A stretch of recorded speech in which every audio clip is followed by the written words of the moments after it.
Hello, hello, hello, ladies and gentlemen. Welcome to another SpyCam. This is episode, I believe, 14 or 15. You can't quote me on that because I am no expert on counting. That's my 5-year-old's job. Joining me today is none other than, I promised I wouldn't butcher his name, but it's totally possible here. Jacob Shigulski. Is that right? Yeah, that's correct. All right, I'm already excited. We're 1 minute in the podcast, and I'm now excited because I got your name right. So we got two Polish last names, although he's actually from Poland, and I'm just an American with a Polish last name. Otherwise known as Lothar. Many of you know him as his many years now in the Hearthstone scene. And thank you for being here with me today. Thank you for the invitation, Marty. Yeah, glad to Pleasure have to you. be here. All right. So if you're like me, Lothar presents an interesting case study for us because I heard this term for the first time, Chief Gaming Officer, and I said, what the hell does that mean? Right? We all know what a CEO is, we all know what a CFO is, all these kind of very typical terms, but esports has started to take on this term of Chief Gaming Officer, and of course we all know what Hearthstone Pro means, I think, otherwise we won't be here. So why don't we kick it off by giving people maybe your 30 seconds. I'm guessing you've been asked this before, of what a CGO is. Basically, the idea of the CGO was created, I would say, by Fnatic and by Karn, who is known from the CSGO, from the CS 1.6 scene. And if you guys know, well, Karn is one of the guys that is actually responsible for creating all those winning lineups in Fnatic's organization. And the idea is kind of like this: just you have that dedicated guy that is responsible for creating lineups, for taking care of the players, making sure that they can focus on being competitive, and that the team has a person responsible for the competitive aspect of the organization, and that is the CGO, that is the Chief Gaming Officer.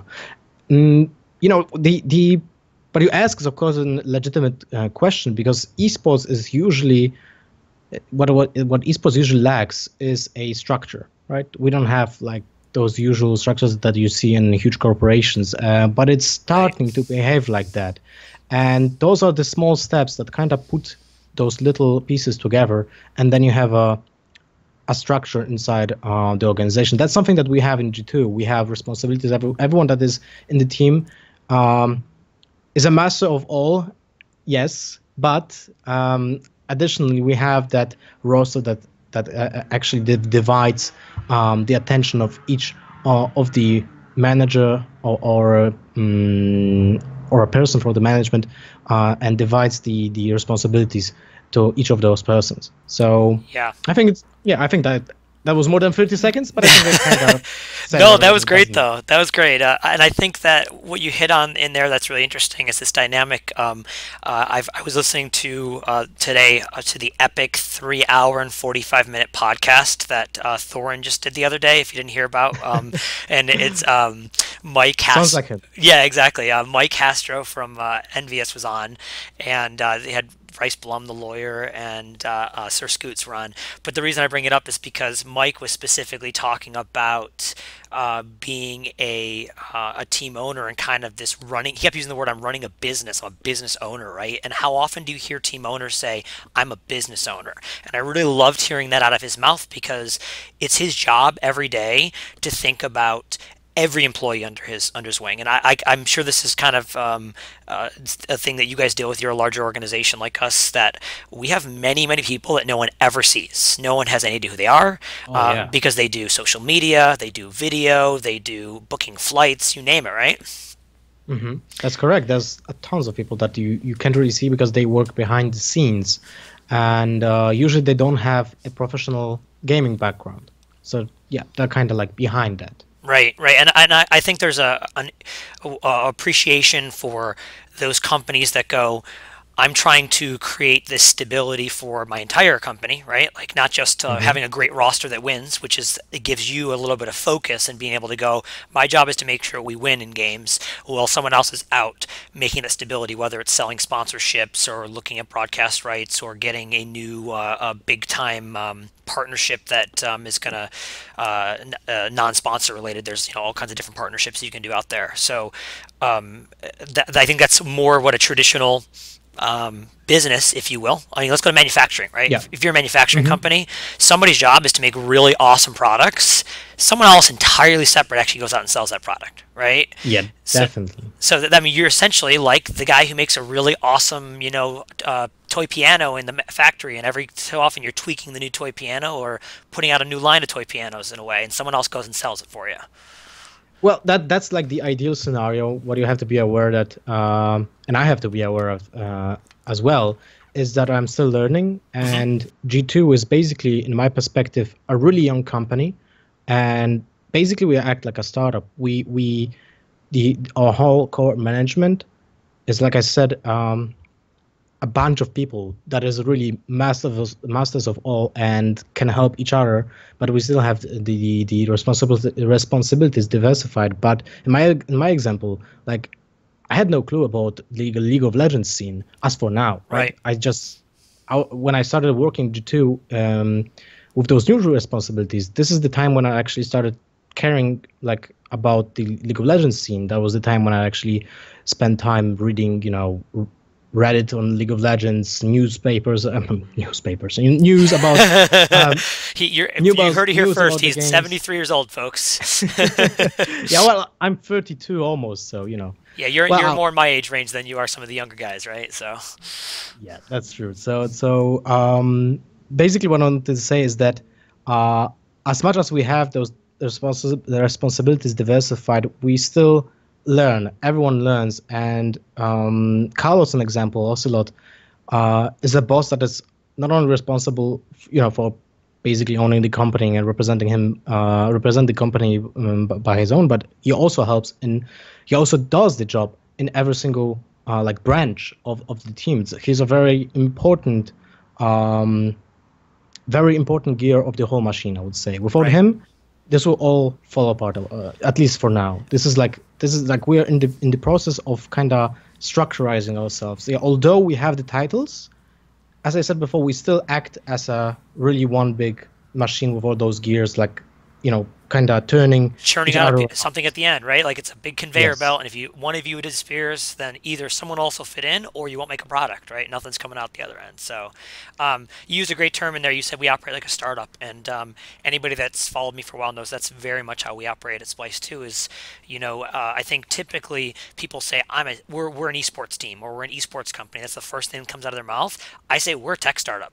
We happen to be in the esports industry, but we're a startup first. And so you mentioned kind of things like I really love hearing that idea of Carlos having his fingers and everything, because one of the biggest failures of a lot of startups is you get these founders who, when they all of a sudden have some funding, they go, okay, great, Jacob, you handle this now, and I'll check in with you once in a while, and you over here, you handle this, I'll check in with you once in a while, and they start taking their hand off the pulse of things, and it's too early to do that. And the second you do that, either your vision starts to disappear and things maybe go off that track, or maybe things break down altogether because you don't any longer have a good ability to guide the company on a day-to-day basis. You don't have those thought leaders yet where you can just give it up and let them run, Yeah, I agree completely. And what I can say is that also is great at doing his job. He's like, I mean, I don't even imagine how much time does he spend working.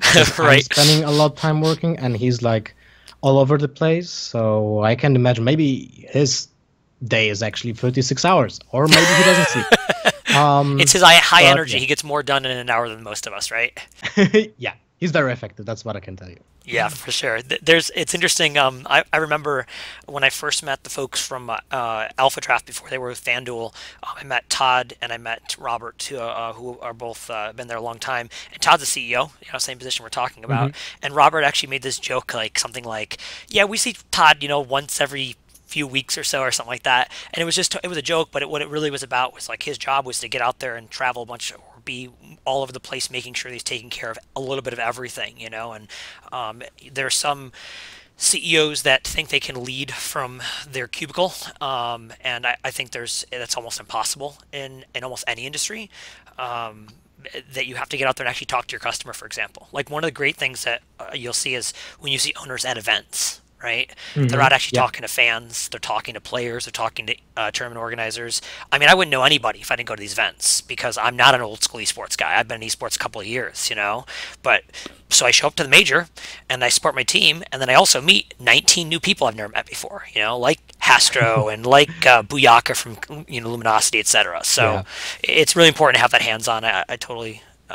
Networking is one of the most important aspects in every single industry branch, not only in esports. I would say that this is something that you need to be doing. Whatever you're doing, whatever is your work, you need to network. If you want to plan ahead, if you want to know what is happening in the industry, you need to get to know people, and you need to get your foot into the industry basically, and you do that by doing the networking. It's amazing how people think networking is this complicated thing, and I'll use the example of I was a fan first, right? I didn't come through the pro player route. I came as a massive esports fan, and so 3 or 4 years ago, I was just watching lots of World of Warcraft. Then when Hearthstone came out, I was watching a lot of that, and then I started watching a lot of League, etc. And I remember thinking like, oh man, how cool would it be to meet people like Jack from Cloud9, or how awesome would it be to know Azael, the commentator and Warlock, great Warlock of all time in Warcraft, all these different people, and like. Azael's now a friend of mine, for example, right? Like I actually wrote a letter for Isaac for his visa for his job at Riot, as a reference. And, I chat with Jack about business matters because of course we're, both team owners, etc. And it wasn't because there was this like reverence and it was like this kind of like, oh my God, he's so untouchable. One of my favorite business deals I ever did, the way I got the LCS team is I literally just wrote an email to Dignitas's website and just said, hey, I'm looking for the guy that's on the team. I'm interested in buying. And, I had no thoughts that they actually reply to me. And 6 hours later, Odie writes back, here's my Skype, and now Odie and I are like old buddies. Yeah, that's how it works. It's all it took, right? Reach out. What's worse they're going to say? No or not reply? Big deal. So it's really amazing to see that people are so open in this industry, so far at least. I mean, I think I never met anyone from a management or a manager of a player, basically that didn't want to speak like at all. Even though I was a new guy in the esports scene as well. Like I didn't start like 5 years ago, 6 years ago, or maybe I did, but I didn't make an impact at all. Basically, I started my networking thing in my current career, let's say around March 2015, the first IEM Katowice for me. Okay. That was basically my first event that I attended to, like with a plan in mind that I need to start doing something in this industry, and this is something I want to do in the future. So.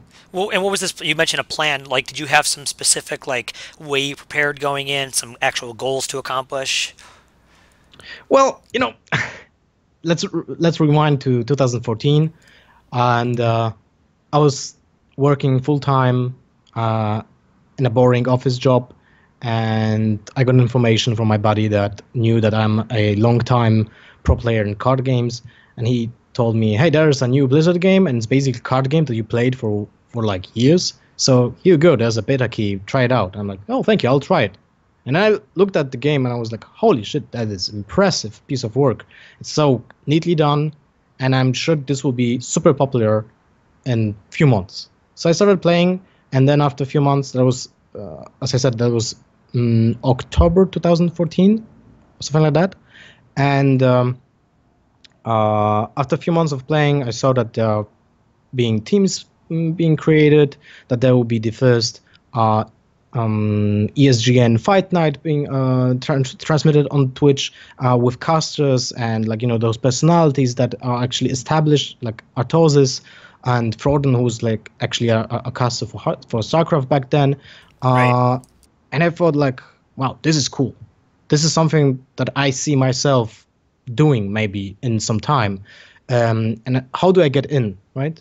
So by the first thing that comes to mind, because I was a player mainly, was, well, get results in, right? And then get to meet people when you're at an event. Because I I couldn't afford a flight to like a multi-international event Like BlizzCon and or something pay. like that. Yeah, that was just too much. I basically was earning 500 euros per month in my office job because that's like the standard salary in Poland. So it's kind of crappy, right? Because Wow. you can't really afford even a flight there. Yeah, no kidding. So yeah, and so my plan was just because I wanted to get out of this stagnant position in Poland, right, where I was like basically working 12 to 14 hours a day just to have a decent living. By the way, I still work that amount of time, but now I'm doing something I really love. So And that doesn't it's feel not like a the big deal. same amount of time, Yeah, right? it doesn't feel the same. That's what I can tell. So this is going to be really a long story, but We got time. No worries. so basically, I tried my best at playing the game. I won the qualifier amongst other things, but I won the most the first I think that mattered for me was to win the qualifier for the first IEM Hearthstone tournament. I won the qualifier for that, and I went to the offline tournament, which was at Katowice at IEM, and I was top four there, and I won my first big prize money. I got my top four finish. I get to know Artosis, I got to know Froden, I got to know Carmack, I got to know other people that were at that event, and I started getting some informations about how is this game developing and how is that being done in other games, because I had no clue. Like I was an aspiring Counter-Strike player back in 1.6 and SOS, but it wasn't structured at all back then Right. yet. And I dropped out of esports for years. So I didn't know how it exactly was developed during that time. I still remember NIP like a clan. It wasn't an organization. It was just 5 dudes playing together and having a silly name, and that's something that is still it's still a vivid memory in my head. So after IEM, when I got to know those people, I started to socialize more with more players, with more and talking, and I did talk with them about like how they actually do money, and they introduced me to streaming, and then I got to know like the organization aspect and that the esports organizations in general. So that was my next step: get to an organization, get a sponsor that will actually that I can actually represent, and by representing I mean I will go to events and I will play there, and I will like to win under their banner as many trophies as I can and get their names out, and in exchange I will get like I will be available to actually go there, right? Because I wasn't expecting to have a salary at all, Right. and that was like the beginning of Hearthstone. And when I talked with my wife and I talked about my plans, I told her that my plan here is to get a salary from esports, from being a player, after 1 year of playing. That was like my, when I like making risk assessments. And Right. when I was thinking about going into esports, I had that in mind that I can actually manage to be a full-time employee still and try hard in Hearthstone after hours. And this will take 1 year to be in a position where I can actually quit the work that I usually do, the full-time work, and just focus entirely on being a player or whatever else will the esports world bring. The first thing was natural, of course, to be just a player in an organization, represent that organization, and have a salary that would be actually like, even maybe smaller than my usual salary from my job, but something that will actually keep me happy. Right. So that was my goal, and my wife supported me, and that was really important for me as well. So that was like a really long journey. In retrospect, what I can tell you is the minute I got the beta key for Hearthstone, I should have resigned from my job. I should have bought a camera. I should have bought a better internet connection and just stream. That was the first thing I should have done. Well, there's something what you're saying right there that we talk about sometimes internally. This idea of going for broke is basically what it is, right? So I don't know if you know my background, Jacob, but I was from theater. So I went like everyone else. I wanted to be an actor, right? So I moved to New York Yeah. City, and I have all these aspirations of being on Broadway and being in movies and stuff like that. And moving to New York is a big deal in and of itself. Like, there's no city in the world like New York City. It's one of the most expensive on the planet. It's got this reputation of everyone's so mean and they'll all be so mean to you. And I'm like a small town boy. Like my town growing up had one stoplight. Like, that's the size we're talking about, you know. And so I remember that I was finished with school. I'd been out of school about 3 months, and I was still working at TGI Fridays, the generic chain restaurant, waiting tables. And I just looked around and I was kind of like, wait a minute, why did I just spend 4 years getting this theater degree and going through all this training if I'm not going to do it? And I literally, this is like, people still don't believe this is true, but I did. I walked in the back and I found my boss and I said, hey, they have TGI Fridays in New York, right? He's like, yeah, they have one in Brooklyn, one in Queens, and I go, so do you think you could just transfer me to the one in Brooklyn? And I was like, he's like, yeah, I'm gonna guess so. Like, when would you want to do that? And I was like, how about 2 weeks? And he's like, are you serious? I was like, yeah, 2 weeks. He's like, if you're serious, I'll do it. It's like, do it. So I go home and I call my best friend Sandy and I said, Sandy, do you still have that empty room in your house? Because someone had just moved out recently and she lived in Brooklyn. She's like, yeah, why? I go, okay, I'm gonna take it. I'll be there in 2 weeks. And then I got with my friends. I said, we can find someone to take my room here. And in about a week and a half, I had someone to take over my lease in Buffalo, where I was living at the time. And I literally got a U-Haul. I loaded it up with stuff, and I drove. 2 weeks later, I drove 6.5 hours down to New York City and just arrived. I'm like, here I am. I had no plans other than this job at TGI Fridays that I started, 3 days later, and I had a room. And I didn't even know what I was going to do when I got there, right? Like, I didn't know how was I going to try to become an actor, what were jobs was I going to get. But the real point of it was I just dove in, right? Like, I didn't have any Yeah. safety net. I didn't have like a lot of I didn't have. There's this running joke in theater and comedy and a lot of those things that are really hard. They say if you have a backup plan, expect that will be your career at some point, because it's just too easy to fall to your backup plan, right? That's very true. And so I forced myself not to by going down there, and for 7 years I lived in New York City, and I quit that job at TGI Fridays after about 4 months, and never again did I work a job for a full-time job that was not theater. Like, I built sets, I produced shows, I went on tour, I went around the world, I did all these things. I didn't make a ton of money. I made like a okay living, but the point was I never would have gotten that if I didn't just dive in, right? And I saw other people, especially in the dance world. The dance world's very, very tough, right? It's like there's like a very It teeny is. percentage that get successful, and all these girls want to be ballerinas, and you watch them go, I'm going to be a ballerina, but then they get to New York and realize they're going to wait tables for like a long time before they get a break for one show that pays almost no money. And Well, that's basically like being a pro player in a game. it is. It Basically the is. same. Yeah, it's the same comparison, right? Like, I've had guys who are trying to balance how do I stream and work my hours over here. But if I don't stream, I'm not going to actually either make more money from my team, or I'm not going to grow big enough to actually matter, if you will. Because not every game's League of Legends, where literally you can be absolutely nobody, unrecognized, but someone will see you on a ladder and go, "That's the guy," right? Most games are not that, I would say. Definitely. Definitely. So what you're talking about, like, there is a double-edged sword to it. Like, I totally get your thought of like maybe I should have dove in and gone stream right away, but it's scary, right? Like, it's really scary. And there were those destitute times where like I just straight up could not pay my rent, and I'm trying to figure out how I'm going to eat or get a subway card to go in because I just don't have enough money to ride the subway. In fact, I would ride my bike to work sometimes because like I can't afford the bus token today. I don't have $2, But I was in the same position as you many times, to be honest, and this is probably the reason why I had to get that safety net. I was not young anymore, right?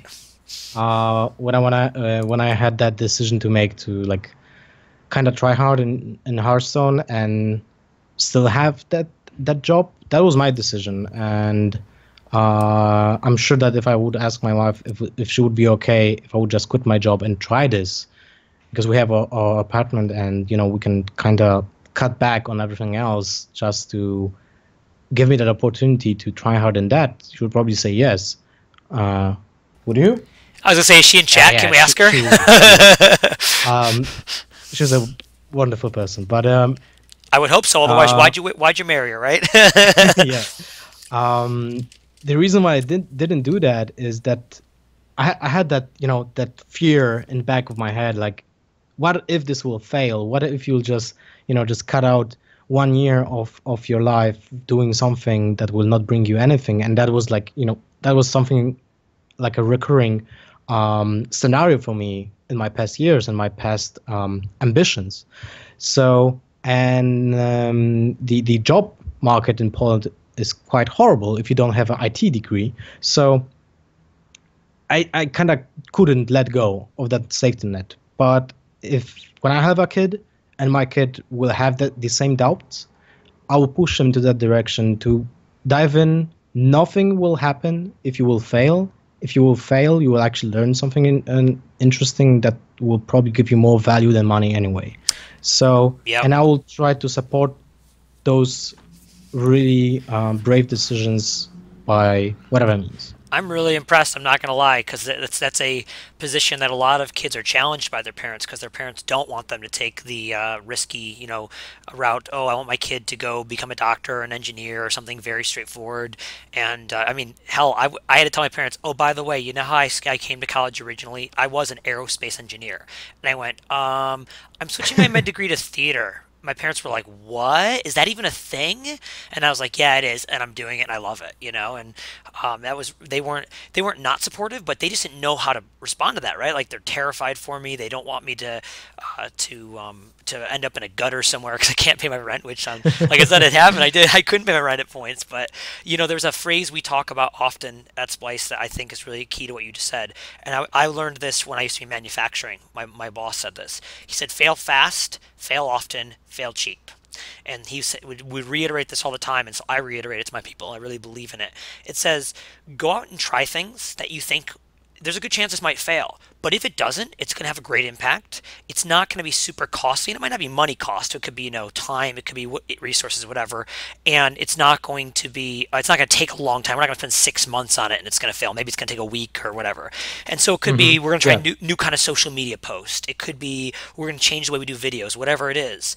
That's how you discover the really amazing things you never would have tried otherwise, right?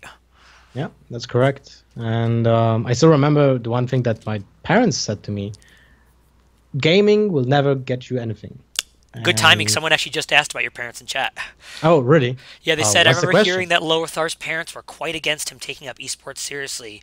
Have they since changed their stance, and was there a distinct turning point? That's a great question. Well, I would really love to say that they changed, but I never heard anything about it. Basically, when I started doing my career in esports and I actually got a contract and I actually got a bigger salary than my salary in Poland, and I actually could have, just quit whatever I'm doing in the Polish market and just do something internationally and start a promising career, the only thing that I heard was, what if you will fail? Yikes. So, yeah, that's challenging. I kind of stopped caring about this, and for the past 20 years, whatever I was doing, whatever was it, playing board games, was it playing card games, playing Warhammer, the battle system with miniatures. Yeah. And I was painting miniatures, for actual money because I was good at it, and I was doing like a lot of money just by painting other people's miniatures.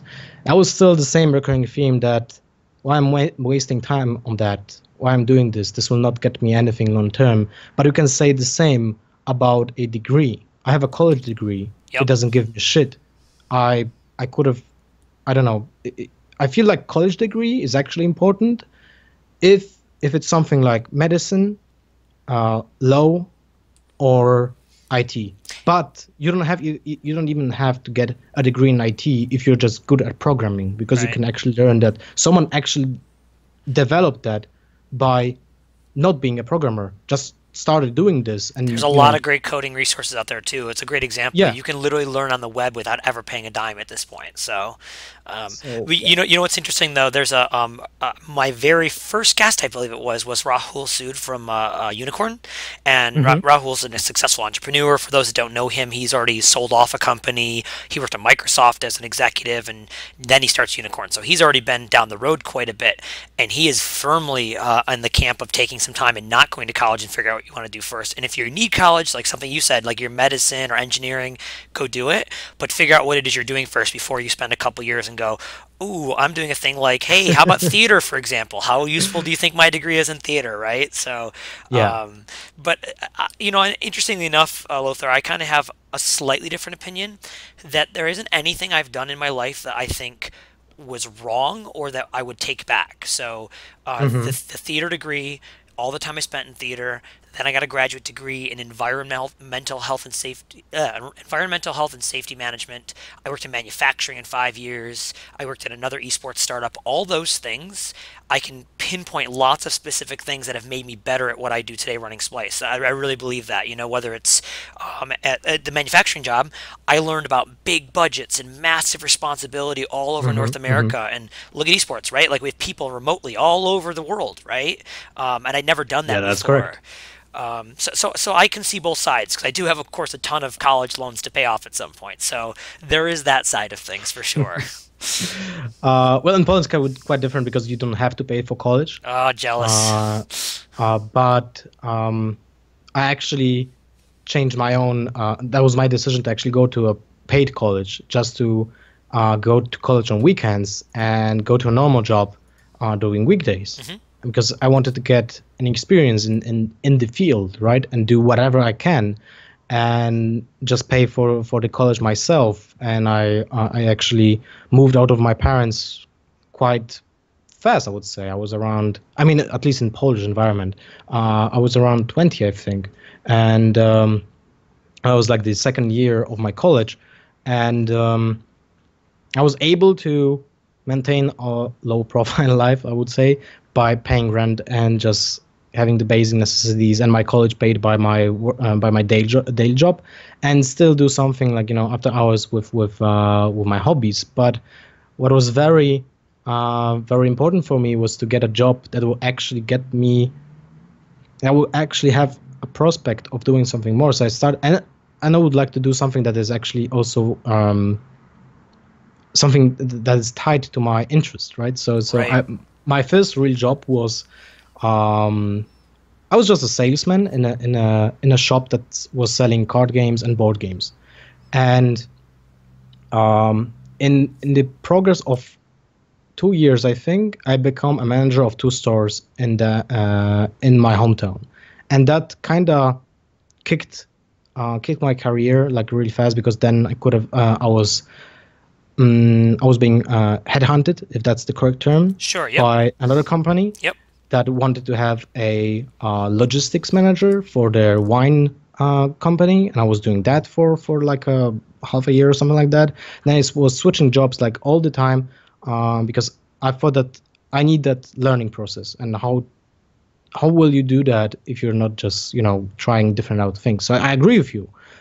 It's very important to try out different things, but at the same time, I'm aware that some things could have been done different in my life, because I was just afraid of making a change in my life.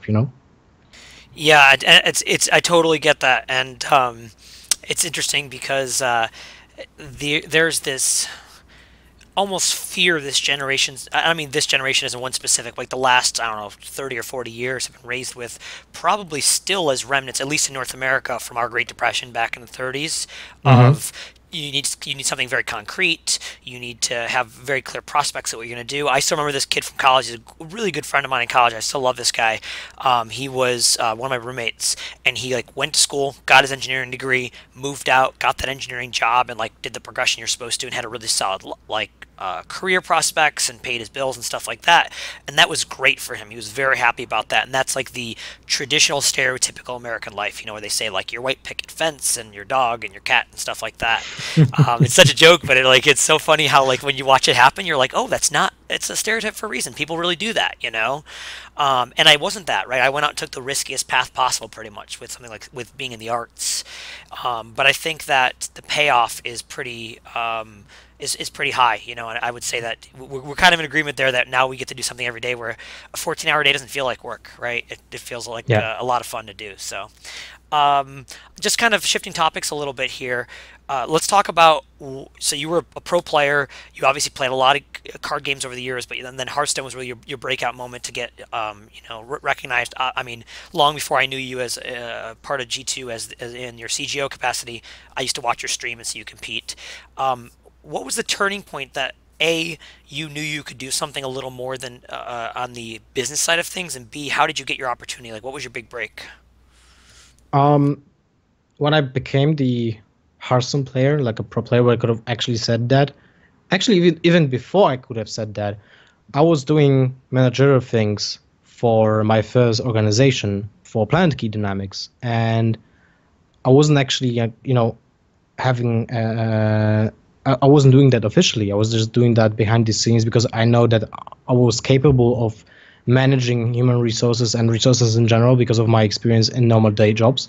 So the organization was kind of like they trusted in me when it comes to managerial stuff. So I was networking, getting invites for the players, organizing flights, organizing hotels, and just even talking with potential sponsors. And I was doing that on my own because first of all, I knew that it might it will came with it will come with an upside of building trust with the organization I'm currently in with, and maybe it will prospect in a bigger salary at some point, or maybe bigger responsibilities apart from being a player. And second of all, I think it was important because I was aware that by doing those things, I was building up my own network that I can use further down the line when maybe I will switch to organization or maybe even become independent or whatever. Right. So I never had a plan that I will be a manager. You just First of kind all, of I wanted followed to, what was presented in front of you type of thing? yeah, well, I just kind of followed my my skills basically. I Sure. know my skill set and I knew what I'm good at. So why couldn't I mix this up and do both? Be a player and be a manager. It still kind of is like that because maybe I'm not competing as much. Because usually I'm being actually asked to cast the tournaments instead of of playing in them. But I still love to play, and I know that an example, if I will have more time, I will actually try hard again and maybe get to the next World Championships, like in 2015, what I did. But at this point of my career, I know that mainly I want to focus on building G2 because it feels like a great accomplishment to be a part of something really new and big. And especially right now in our Rise in League of Legends scene, in CS scene, we have an established Hearthstone team, and we have also all those different games that might pop up in the future or are already popping up. But your question initially was, what was my big first breakthrough, right? And to get back on that topic, I think the biggest opportunity that kickstarted everything was actually made basically by Kinguin. I was asked to be, um, I was actually asked to create a Hearthstone team, and that's how Nihilum was created. Oh, okay. I I didn't realize that. basically, I basically got kickstarted, and financially, I mean, and that's how I created the team. That's how I created the Nihilum division of Hearthstone, and we ventured that up with Kungen's guild, the World of Warcraft team, Right. right? Very So cool. I yeah. love the kind of non-traditional ways people end up in jobs, you know. So we've all, I mean, I never expected to be a team owner, right? I set out to build a piece of software, and here we are with, one of the biggest North American teams at this point. So who would have thought, right? In fact, we kind of joke because April was our anniversary of the website launching, and so in April we kind of did like a reflection of what we'd done in a year, and I was like, wow, think a year ago if I had said to like one of my partners, hey, in a year from now we're gonna have a pro team across 6 games, we're gonna be in the LCS, and we're gonna be like a top 10, like as far as recognition, maybe in North America, somewhere around there. Like it would like laughable, be like you're on drugs or something, right? So there's something to be said for. I think you kind of put it as what your skill set led to. You took the opportunities as they came, and I get asked sometimes like, why did we pick up teams so quickly? Right? We went from 1 team to 6 in the matter of I think it was Hmm. 4 or 5 months, and I said, well, only a couple of the teams were targeted. Like we targeted going into Counter Strike just because it was the first time into a team. We targeted LCS, or I wouldn't even say we targeted LCS. I'd say we targeted Smash as an underserved community. I knew there was a great opportunity there, but LCS came along, and I said, well, maybe we should do this since it's here now. And the COD team came along. I said, this looks like a really good opportunity, and now we're #1 in Europe in Call of Duty, right? Like sometimes those risks end up paying off, and you just kind of dive in. So I think in a way, Splyce was kind of formed in the same manner that we just took. Sometimes you take the opportunities in front of you, you trash the ones that you have to make the decision aren't good. I actually wrote a piece about this maybe 6 months ago, interestingly, called Opportunity Cost on Splyce.gg. It's buried somewhere. You could probably search my name and find it. Maybe if there's a mod in there that can dig it up. But there was a question I get asked about how do I decide what opportunities to take. Someone asked me, right? And so, I mean, I don't know if you get this, Lothar, but literally every day somebody writes me an email about this team they have or this other opportunity that I should take, right? You've got to sort through these piles of them for that one gem that turned out to be our Call of Duty team. You know, like they were one of those. They were someone that emailed us and said, hey, we have a team. I know you don't know a lot about Call of Duty, et cetera, et cetera. And somehow I was able to figure out that this was a real opportunity, right? But you delete 95% of them before you even get to that small percentage you even read. And then maybe even more. Yeah, and you only act on even a small percentage of the ones you read, even at that, or not read, but respond to, I would say. You know what I mean? So.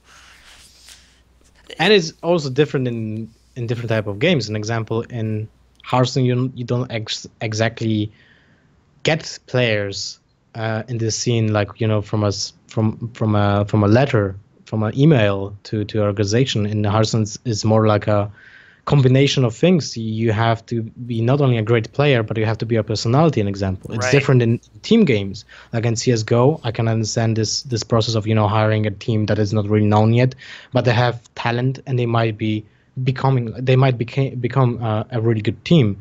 It's quite different in a lot of games, and I'm especially curious how will Overwatch develop. An example, like this is something that baffles me, and there's many different aspects that we didn't even touch with Overwatch yet because it's not yet released, but teams are already expecting high salaries and so on and so on. So it's kind of a mess, kind of like a Wild West when it comes to teams in general. You know what it is? That there's no other industry where a whole new game. What is the equivalent of that? That would be like literally if you were the owner of, let's say, the Cleveland Cavaliers and the New York Yankees, and all of a sudden this new game comes out and it's called Baka Ball. And Baka Ball players come to you and they're like, oh, we're going to be as big as the NBA. It's huge, etc. You should pay us each $2 million a year because we're the best Baka Ball team. And you're like, I've heard a lot about Baka Ball. It seems pretty cool. I might even play with my friends. I don't know if it's going to be a big league yet. And there's a risk you take. You're like, well, I own the Cavaliers and I own the Yankees, so I have a lot of money to play with. Maybe I just toss it because it's a good risk. Maybe I don't. That's a huge challenge, right? I think I'd say the new games are almost the most challenging. It's easy to go, what other big games am I not in yet? Oh, I'm not in Dota, right? I'm speaking for us, like I'm not in Dota, I'm not in Smite. Like I can just look at those games and see the community and see how it's established, and it's pretty easy to define. But Vainglory, Overwatch, Rocket League, X, Y, and Z that we haven't even talked about yet that I'm sure are coming up, right? That's not easy. Yeah, it's definitely not easy, and a lot of people are kind of like transferring between games as well. Like we can see that people from Quake or Unreal or even CS:GO are kind of trying to be a pro player in Overwatch, an example, because it shares some skills, right? You have TF2 to be players, good at aiming, right? TF2 players. The same with Heroes of the Storm players. Like usually when someone was a washed up League of Legends player, then he goes to Heroes of the Storm. But at the same time, there are limitations, and the games are maybe not developing as fast as they should. And this is like the issue of Heroes of the Storm, right? An example right now. Like we don't see that kind of progress that was expected from the game, and this is why not every single organization has a team. Like I would say that almost every single organization has a CS:GO team, has a League of Legends team, or at least try to be at LCS. And most of the respectable orgs have at least one a team or maybe a player at least in Hearthstone, or even if they don't have a team or players, they at least have some form of representation in streaming branch, right? Right. But it's like when you think about esports in general, it seems like esports is like one big sport that has different kind of games in it, like, football and basketball, and they try to be put into one bag. Yeah, And it that's it doesn't always basically it. work, right? Like Yeah. the best example, I mean, the simplest example is a single player sport versus a team one. Like how I manage my Smash players versus how I manage my Counter Strike team are entirely different, and it's not about how big those games are. It's just that there's a single player, one personality, and Counter Strike. I'll use Cloud9 as the example because Cloud9 is the biggest North American Counter Strike brand, right? Hmm. And Hmm. so if you say that, like players can come and go, but it's only going to slightly diminish that Cloud9 brand in Counter Strike, if you will, because they've established brand power, like the Yankees, right? Doesn't matter who's on the Yankees, Yeah. there's established brand power.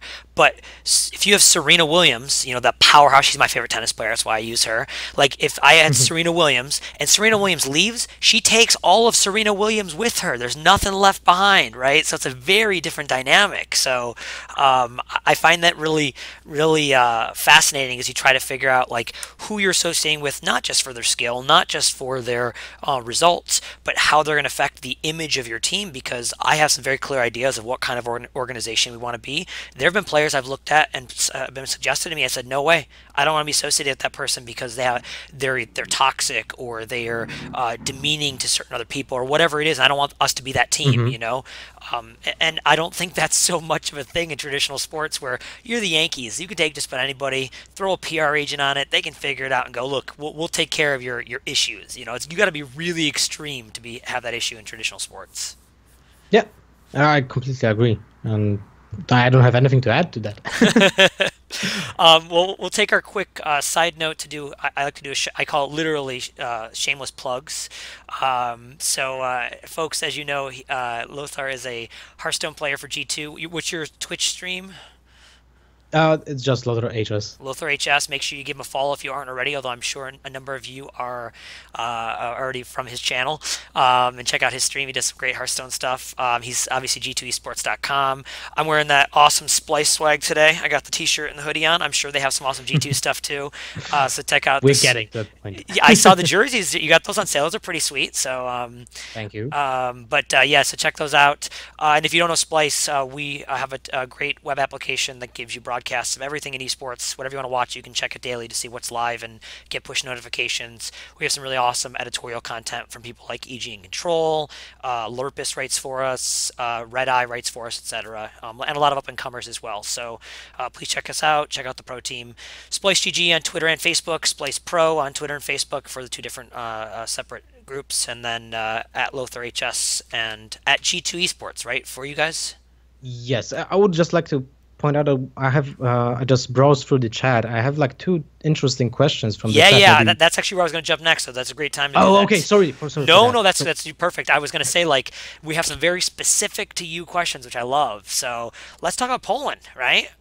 Mhm. What's it like being a pro who isn't you're not from Denmark in League of Legends where supposedly all the pros are made. You don't live in LA where all the American pros live and get all the opportunity. Do you feel like you have the same opportunities out there? You mentioned some of the challenges of very low wages and tough job market. Well, that's a challenge, but also it's very rewarding if you actually pull it off.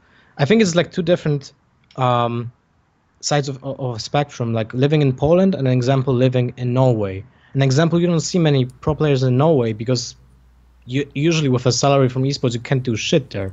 Oh, it's a very expensive country. Yeah, exactly. It's so expensive that you can't really pay anything from an esports salary. This is why we don't have so many pro players from Norway actually, or at least they don't live in Norway even if they are Norwegian. Right. In Poland, I think it's kind of hard. Many people struggle with the same issues that I battled with, like with the lack of acceptance from the parents, with lack of acceptance from the community in general. And the problem is that if you're not young enough, let me rephrase.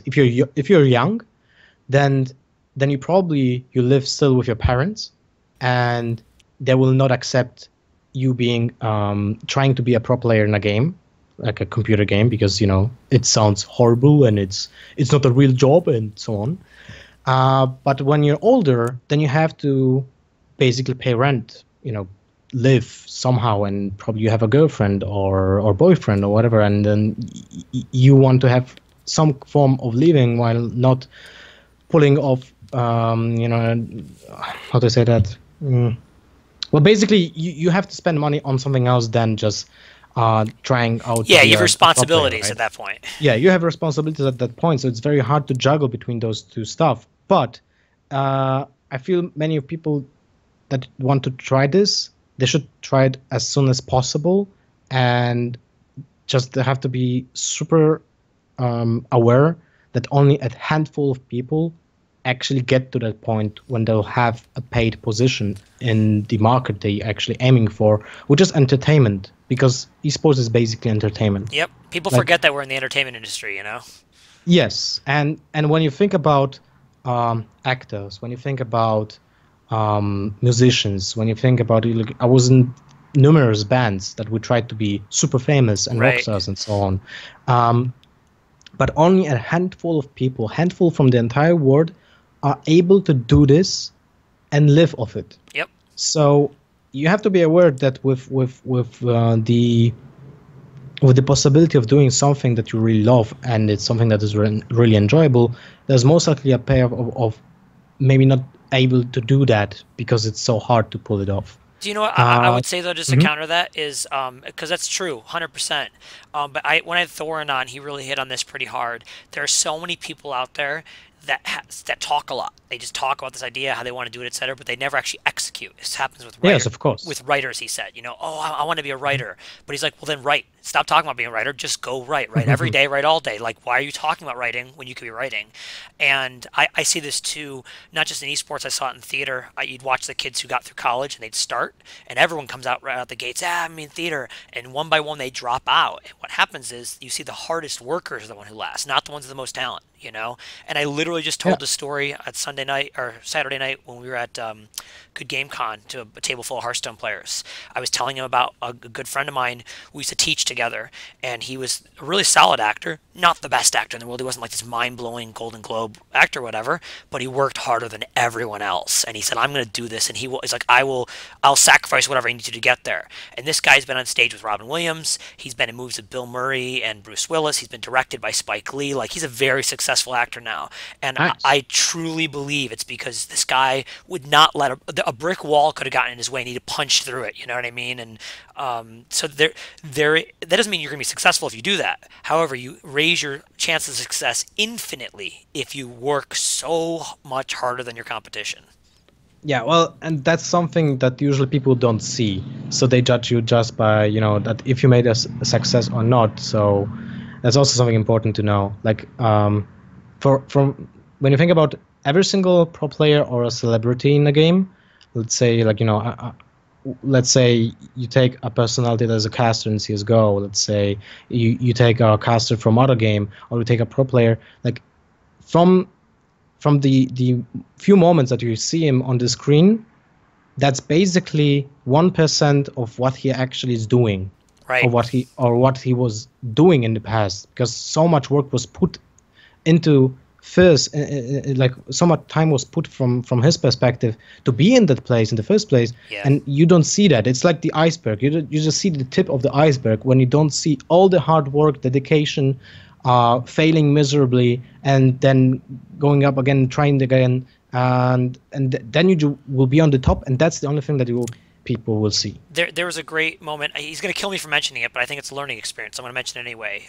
If anyone watched the tournament this weekend, VLPS was playing, and he had a moment that was really devastating because he made a misplay, and he knew it was a misplay, and everyone saw it, and it was just like, and he lost the game because of it, Yeah.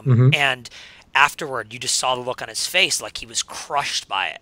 And what I said to him is, I go, what makes great players, there's good players and there's great players, and what makes great players is that happens, they airball 3, and what do they do next time on the court? They shoot a three-pointer again.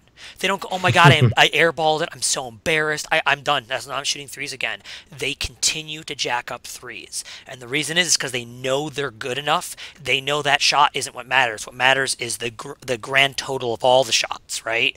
There's that cliche saying, you miss 100% of the shots you never take.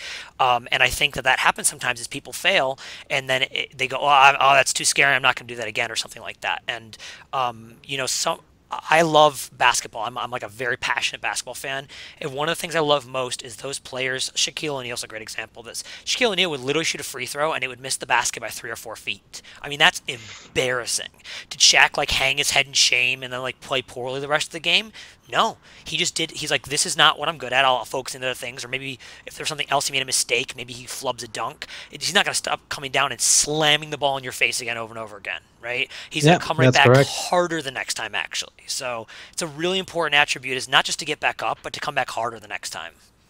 Yeah, that's dedication, basically. That's what you're talking about, right? That's people those are the people that have the mindset, the will of getting better and ignoring the failures. That's what we're talking about for a long time. The failures are making you better. The more time you fail, the better you get at some point.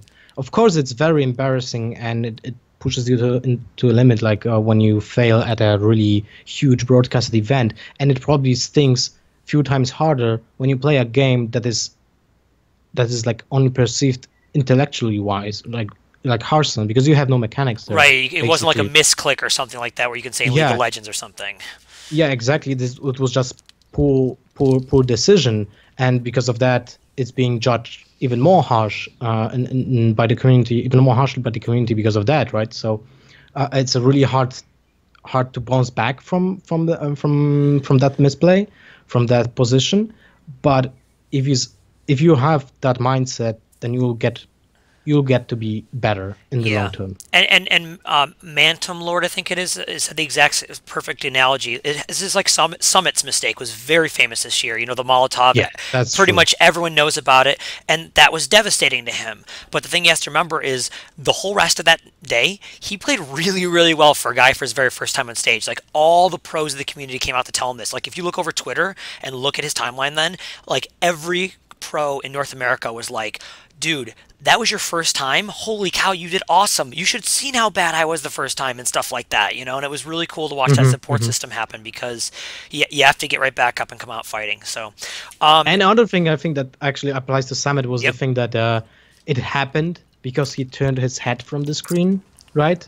Because he didn't see the flames, like, if I recall correctly. Right. So he was like already cheering with the team because they won, basically, right? There's nothing that can go wrong at this point. But it went wrong because he wasn't paying attention. We saw numerous times. An example, I can't remember what two teams were that, but someone actually tried to defuse the bomb, and a coach in that happy moment just kind of pushed him, and his finger slipped from the E button, so he stopped defusing the bomb, and they lost the match because of that. And something like that, those things can happen. And I feel like that was also one of the parts of Summit's mistake, that was like trying too fast. Yeah, celebrate early. I mean, the most famous one, I think, at this point in esports has got to be the guy at Evo who literally jumped up out of his chair, and he was so excited he won, and literally there was a whole nother round of the game left. And I mean, that's, again, if we want to separate legends or great players from good and solid players, it's you are so tuned in on the game that nothing can stop you. And I mentioned basketball. Kobe Bryant just retired 3 weeks ago. Watching Kobe Bryant on that final night, like, I had a little tear in my eye. I'm not gonna lie, I got a little Bible thump going on, and but it's because Kobe Bryant was a warrior, and that he could be going into the most hostile arena where everyone hates him, and his legs hurting, and he would drop 60 points still. Like nothing could stop him. He was an absolute train, you know? And I think that that's what will always, not just on the player side, anything in an industry that's so selective like esports. Like I say you want to be a caster, like you need to be a freight train, like nothing will get in your way. And I don't mean that in a mischievous, evil way, like you knock people down or whatever, but you work super hard, you never stop, you have a bump or bruise that you get back up, maybe a flub on, you know, in a cast or something like that, and you keep going and going and going. True. So, we have time for maybe one or two more questions because I want to Sure, be should. proxy of time. Let's see. We had the one about give a quick recommendation. Someone wants to get in the industry right now. They don't want to be a player. What are some quick thoughts you have about that? Well, that is a really wide question, I would say. But let's say someone would like to be a manager of a team, right? I think the first thing to do is not to apply as a manager unless you have experience in a similar field, because otherwise your CV will be just thrown out of the window if you don't have like anything to back up your initial request. But let's say person A doesn't have a experience in managing a team, but he really would like to do that. Is I would try to assemble a team and like from unknown players, try to work as a team, and then that working team try to recruit them in an organization. And this is how you get into, like an example, a managing job, right? You show that you have done something. So first move your ass and actually work for it, and then try to walk the path, like walk the walk, right? Do you know what's funny though about your piece of advice is literally our Counter-Strike manager did exactly that. So the team that famously imploded at the end of last season because one guy like stole the roster and that kind of thing like that. He's the one that put that team together. Like he got the players, built the team, and like they made it all the way to Pro League and everything. It was really exciting. Like they just got picked up by Coast Gaming at the time, and it was like, wow, he had done all that. Unfortunate circumstances and the bad thing with the team happened. But guess what happened from that? He got the opportunity with us, and now he's been with us for 8 months now or something like that. And I mean, I wouldn't have picked him up if he was just some random guy who hadn't actually done anything, but that's a great accomplishment what he had done. You know, put these players together, work through the lower brackets all the way up to pro, right? Yeah, exactly. That's like one of the ways that you can do it. If you plan to be a social media manager, you're right, you don't have to actually manage a social media account yet, but you can write theoretical posts about a team that is already existing, or you just want to write a post about a team that is not existing yet, but you want to present your work. It's like basically like just you build your resume, right? Right. But you don't, that doesn't necessarily have to be already an established work. You can just present what are your skills right now, that you present the possibilities, like let's say like you want to be a writer, you can write one chapter of a book and present the idea of a book to someone. Maybe they will actually help you out with this. And I feel that most people are kind of demanding, feeling like they should be getting those how to say that, those opportunities from other people to get a job or something like that. But it's quite the opposite. You need to actually impress someone by doing something first if you want to have something done, right? If you want to get a job. Yeah, results talk. That's what I always say. Like, you tell me what you've actually done, not what your ideas are with what you can do. Go actually do it, and let me see it. So, as I like to be very strict on time, because all of our time is valuable, I want to thank Lothar for being here. If you guys missed part of this, I know some people asking what we discussed.